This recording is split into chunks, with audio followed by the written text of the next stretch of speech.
if you don't know me by now, I am Chelsea with Ascender Asana, and today we are on day 4 of our Exploring Flexibility and Mobility series, our 4th and final day, and today we are talking about spinal mobility, specifically the thoracic spine, the upper back, but we'll also be talking about the lumbar spine as well.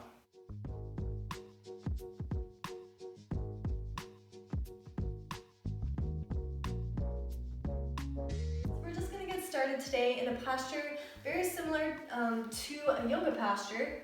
If you've heard of CatCow? So basically CatCow is a tabletop posture where you're putting your spine through some extension and flexion, but we're just going to be doing it in a kneeling posture today. So feel free to get in a low kneeling posture and put like a towel or blanket under your butt if you need to. And we're just going to be isolating kind of what we did yesterday with the shoulder retractions and protractions, but we're really going to be incorporating the whole spine with this. So we're going to inhale, we're going to place our hands onto our knees, and we're going to inhale and kind of pull our chest through our arms, bringing our gaze high, and then exhale as we push our knees away from us, rounding the back and tucking our chin in towards our chest. And we're going to inhale, again bringing our chest through, and exhale, rounding out the thoracic spine, tucking our chin in towards our chest. And you'll notice this isn't just working the upper back, this is also working our lumbar spine, and then even getting the cervical spine involved, so our neck muscles, our neck involved, because we're, bending and then extending, flexing. So we're really working our whole spine. So this is a great exercise for waking the body up in the morning. You can do these exercises in bed and just getting the spine juices flowing and just really awakening the body. So I suggest doing about maybe 10 rounds of this, so 10 breaths to really awaken the spine in the morning. For this next exercise, we're going to try to target the thoracic spine with a few thread the needles. So to do this, we can kind of get in that tabletop posture we talked about, where our wrists are under our shoulders, our knees are under our hips, and you can kind of ground through that left hand and put your right hand behind your head.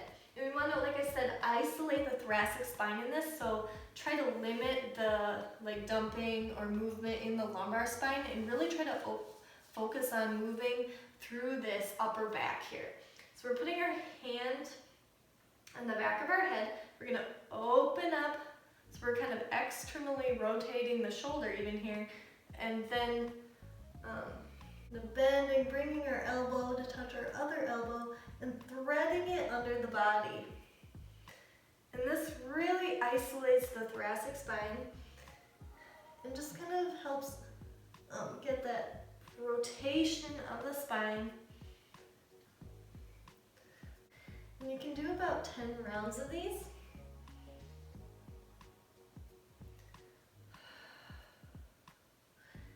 And another way to do this, if you want a little more internal rotation of the shoulders as you do this, I know shoulders were yesterday, but it's still fun to incorporate them. You can actually put your hand on your lower back. So inhale, exhale. Inhale, exhale.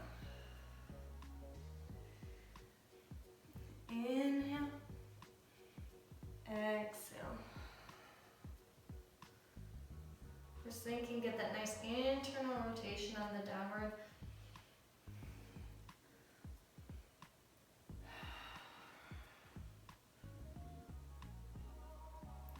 And then you would just repeat this on the other side. So for the next exercise, we're going to be working on a little bit of spinal rotation while still trying to isolate more of the thoracic spine.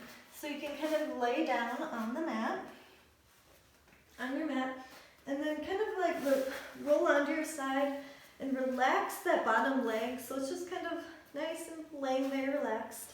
And then kind of use your right arm to bring your left knee in towards the mat. And we're just gonna do kind of what we did, yesterday, where we're doing the shoulder blade protraction, but then we're bringing it back. So retracting the shoulder blade, bringing it back, cactusing our arms, and seeing if you can bring your shoulder and elbow towards the mat without lifting this knee. So use your hand to kind of keep that knee down. And we're just opening up through the thoracic spine here, and then bringing it back, protracting it out, stretching it up over, retracting it, bringing it back, and then just opening it up like you're opening the pages of a book. It's okay if your elbow doesn't touch the mat. We're just trying to really move through the motions and really stretch and find rotation in that spine. And you'll notice that it's also stretching your pectoral muscles as well. But it's really isolated movement in the upper back, which is what we want. So you can even pause here with your arm outstretched and see if you can kind of bring it up, straighten it overhead, so get that overhead extension of the arm. Just nice and slow and controlled movements. Like we're doing snow angels on our mat. You can kind of squeeze the shoulder blades as you bring your elbow down, and then extend it back. Squeeze the shoulder blades, and then you can bring it back again. And just kind of get a little creative and feel like you're moving your body, seeing what it's capable of, and just moving it at different planes of fields, and just exploring. So I'd say do about 10 rounds of this before switching to the other side, and see if that really opens up through your chest and thoracic spine. So we just completed our 4th and final day of our Exploring Flexibility and Mobility series. If you are a yoga student or just a person that has been telling themselves that they're not flexible enough or not mobile enough to attend a yoga class and to do yoga, I hope this experience has kind of helped you realize that you are more flexible than you think you are, and you're definitely mobile and capable of attending a yoga class and doing yoga. So please let me know if this has helped you at all. I would love to hear about it. Otherwise, I will see you guys next time. Thank you.